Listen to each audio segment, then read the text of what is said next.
Are you ready to travel? Ready to go? Okay. I want you to think warm because we're going to Standish, Michigan, and it's about 20 below zero. It's a cold, cold February morning. I want you to meet Mike and Julie Schwab.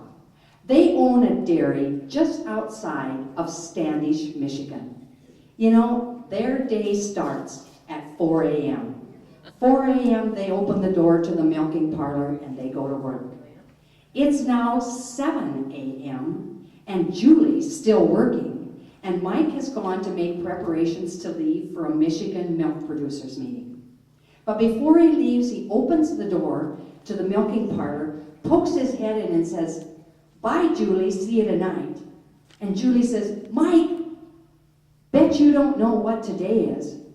Now that caught Mike off guard, but he recovered pretty quickly. He said, "I sure do."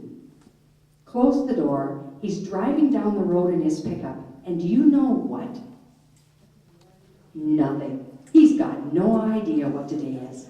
But you know what he does have? He has a cell phone.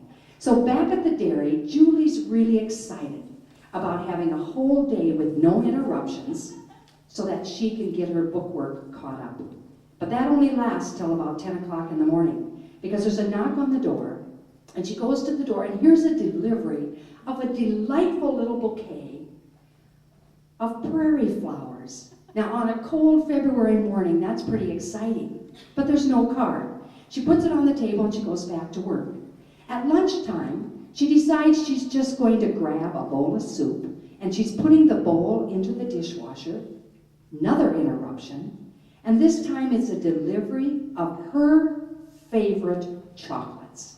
Hey, there's time for chocolate, right? Not if you're in tops, but Julie said, "I'll have a cup of coffee and just 1 or 2 pieces." Goes along without any interruptions. About 5 o'clock in the afternoon, another knock on the door, and this time it's a delivery of her favorite CD of music that she'd been looking at the drugstore in Standish. No card. When Mike gets home, he's busy talking about all of the things that are happening in the dairy industry. She's just waiting for a break so she can tell him about her day. All of a sudden she says, "Mike, let me tell you about my day," and she goes through the whole scenario. And when she gets done, she looks at him with a gleam in her eye and she says, "Mike, this is the best Groundhog's Day I've ever had."